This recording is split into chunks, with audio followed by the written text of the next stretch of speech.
kali ini bersama aku Alda. Sekarang karena lagi PPKM, jadi aku nggak mau interview orang lain nih. Aku mau interview sama keluarga sendiri. Jadi kalian kalau udah sering lihat YouTube kita pasti udah tahu dong siapa di sebelah aku ini. Hai, kenalin aku Alia Anindita Maeswari, tapi kalian bisa panggil aku Anin. Dan saat ini aku sedang menempuh pendidikan pascasarjana atau S2 Fakultas Hukum UI. Nah sekarang kalian udah tahu kan kita mau interview jurusan hukum S2 UI. Jadi coba ceritain dulu dong S1 itu ngapain? S1-nya aku di Fakultas Hukum Universitas Airlangga Surabaya atau biasa disebut UNER. Masuknya bulan September 2016, wisudanya bulan Maret 2020. Nah berarti lulusnya udah setahun yang lalu ya. Nah sekarang aku mau nanya nih, apa sih alasan lanjut S2? Alasannya yang pertama ya karena emang pengen, tapi pertamanya itu awalnya emang sebelumnya pengen nunda dulu untuk lanjut S2, pengennya kerja dulu, tapi ternyata kan pas aku selesai wisuda itu pas banget langsung ada pandemi kan, COVID ini. Jadi banyak perusahaan-perusahaan tuh yang dia itu membatasi banget untuk menerima rekrutmen baru. Jadi akhirnya setelah nunggu berapa bulan, akhirnya memutuskan untuk lanjut S2 dulu aja deh gitu. Jadi nanti ngelamar kerjanya sambil jalan, kayak gitu sih. Nah ini S2-nya tuh ngambil di mana, terus jurusan apa?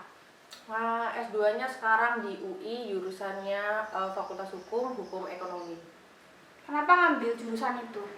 Kenapa ngambil Hukum Ekonomi? Karena S1-nya kan, jadi Fakultas Hukum jurusannya itu peminatannya itu ada Hukum Ekonomi atau biasa disebut juga Hukum Bisnis, terus ada Hukum Pidana atau Peradilan, terus ada HTN, itu HTN itu Hukum Tata Negara. Terus selanjutnya ada lagi Hukum Internasional, terus ada juga Hukum Islam. Nah, karena aku di S1-nya di UNER ini ngambilnya Hukum Bisnis atau Hukum Ekonomi, jadi di S2-nya aku ngambil Hukum Ekonomi juga untuk lebih kayak pemantapan lebih mendalam kayak gitu pembahasannya. Nah gimana sih cara apply berkas-berkasnya, terus tes dan wawancaranya buat S2 di UI itu? Untuk berkas-berkasnya sendiri, yang pertama itu salah satu persyaratannya adalah lulusan Fakultas Hukum S1 di Indonesia atau di luar negeri kalau nggak salah ya, seingatku. Terus habis itu pokoknya harus S1 ya harus Fakultas Hukum. Terus yang kedua itu ya transkrip nilai sama ijazahnya. Sama seingatku juga kayak IPK di atas 3 kalau nggak salah seingatku. Kayak gitu sih.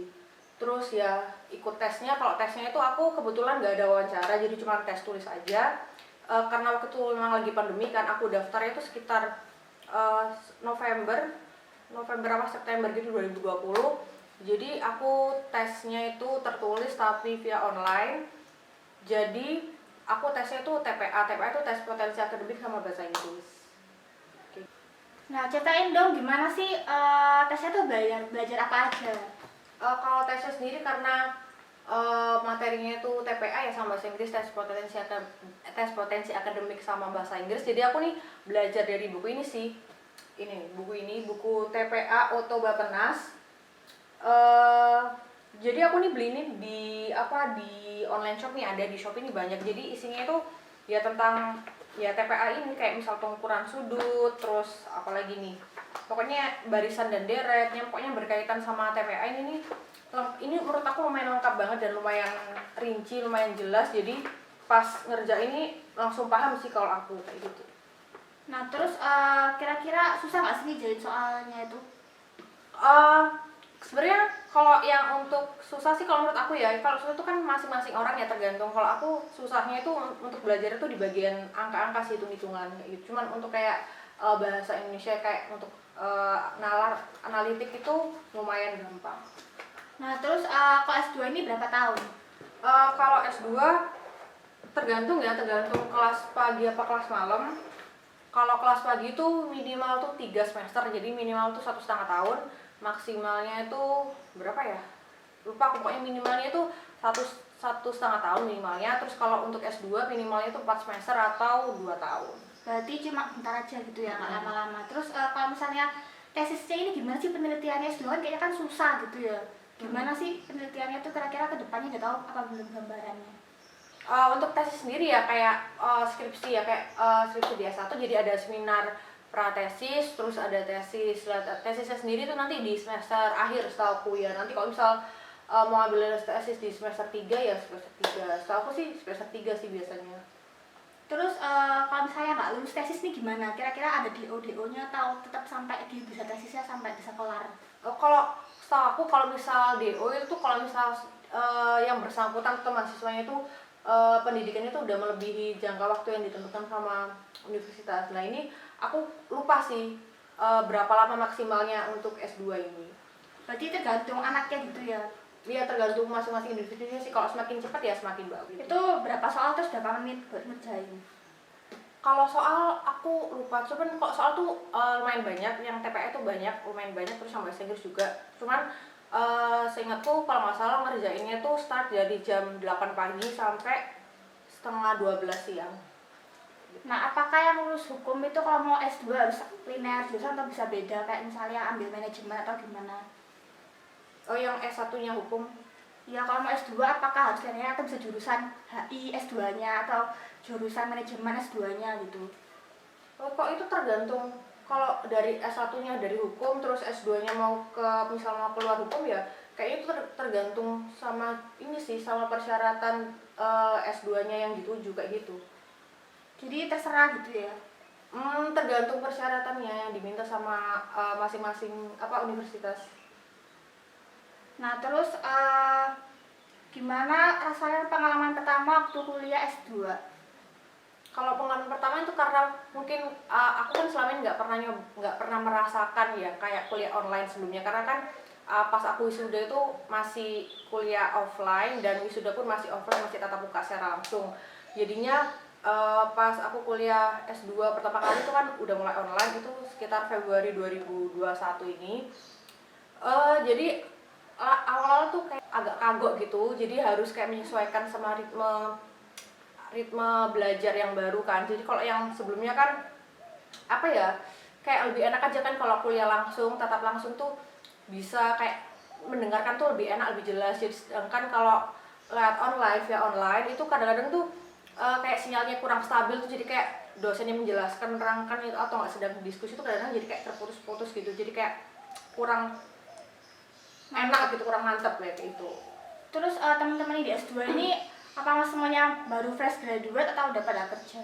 Mau nggak, karena S2 jadi kebanyakan ya memang rata-rata tuh nggak selalu nggak cuman fresh graduate aja yang masuk ke S2-nya, jadi pasti ada yang udah lulusan lama banget juga, yang misal udah berapa tahun yang lalu terus baru lanjut S2 itu juga banyak banget teman-temanku kayak gitu. Nah, terus selama S2 ini tugas-tugasnya ngapain aja sih? Kan lagi pandemi nih, apa tugasnya tuh sebanyak waktu lagi offline kayak S1 atau enggak? Kalau tugas karena S2 ya tetap banyak, cuman karena S2 jadi tugasnya tuh hampir semuanya itu tugasnya tuh paper atau makalah gitu, jadi kayak tugas kelompok atau tugas individu, terus tugas pengganti UTS, pengganti UAS itu semuanya bentuknya makalah atau paper kayak gitu sih. Nah, ini kan selama pandemi kayak gini nih, kuliahnya online kan ya? Apa bakal offline atau sampai lulus tuh online terus? Kalau itu ya nggak tahu kan, kalau itu kan tergantung sama keadaan sekarang, sama keadaan di masa yang akan datang tuh pandemi itu udah berakhir apa belum. Cuman untuk semester ke depan, itu tuh 1 semester ke depan tuh kayaknya masih online. Terus kalau S2 ini kira-kira lebih enak kuliah online atau offline? Kalau enak ya enaknya kok karena pandemi ya lebih enak online lah, soalnya jadi maksudnya keamanannya itu lebih terjaga, kayak lebih meminimalisir untuk ketemu orang-orang banyak di dalam satu ruangan gitu kan. Sedangkan kalau misal nggak pandemi ya pasti enak offline daripada online. Tapi yang sangat disayangkan ini karena online terus jadi nggak dapet alma mater ya, sampai sekarang ini belum ada. Kalau alma mater sekarang aku masih belum dapat karena memang belum dijadwalin sama pihak universitasnya, tapi mungkin kayaknya semester depan gitu baru dijadwalin kayaknya. Nah, di hukum ekonomi ini tuh apa sih yang paling susah matkulnya? Sebenarnya kalau paling susah itu jadi matkulnya tuh kebetulan ternyata kebanyakan tuh sudah pernah aku ambil di S1, jadi bahasannya itu lebih mendalam sih. Jadi sebenarnya matkulnya itu sama aja sama di S1, cuman bahasannya lebih mendalam. Jadi menurut aku kalau susah apa enggaknya sih Enggak juga sih, kayak ya tergantung sih, cuman kalau menurut aku enggak kayak gitu. Terus matkul yang paling gampang apa? Kalau matkul yang paling gampang atau yang paling disuka kali ya, kalau matkul yang paling aku suka itu apa ya, oh itu apa, sebenarnya lebih ke perbankan sama apa sih itu loh, sama pasar modal. Nah, berarti kalau udah lulus ini berarti kerjanya harus sesuai sama yang S2 itu ya? Kalau udah lulus S2 terus kayak mau ngelamar kerja gitu. Iya. Oh iya, kan memang sebaiknya itu disarankan kalau ngelamar kerja itu sesuai dengan jurusan yang kita tempuh, yang kita ambil selama kuliah kayak gitu. Berarti sebenarnya tapi nggak harus, ya bisa juga beda, yang penting Bisa juga beda, kerja. bisa kayak misal S1 S2-nya hukum, terus misal kerjanya mau di luar bidang hukum, sebenarnya juga nggak apa-apa sih, nggak masalah. Nah, ini selama S2 ini udah ada yang bikin nyerah apa belum?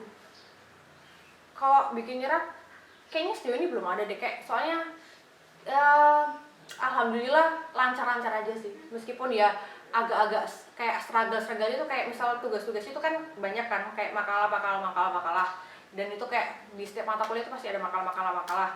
Nah kalau misal ngerjainnya itu nggak langsung dicicil, kayak misal malah nunda itu malah keteteran di belakangnya. Soalnya aku sempat kayak ada beberapa mata kuliah yang aku nggak langsung cicil gitu loh kerjainnya, jadinya sempet agak keteteran di belakang, tapi alhamdulillah sih udah selesai gitu. Nah, terus ini masalah biaya SPP ini, kira-kira berapa sih SPP-nya di S2 Hukum UI ini? Kalau untuk SPP ini ya beda-beda ya. Jadi sebenarnya sebelumnya mau aku jelasin dulu. Aku ini S2 Hukum UI, Hukum Ekonomi. Aku nih ngambil kelas pagi ya. Sebenarnya itu ada 2 kelas. Yang pertama tuh kelas pagi atau kelas reguler, itu yang kelas yang aku ambil. Terus yang kedua tuh kelas malam atau kelas karyawan. Nah, 2 kelas ini tuh biaya SPP ini beda. Kalau yang aku kelas pagi itu 11 juta itu SPP-nya doang, itu belum sama uang masuk, uang gedung gitu belum.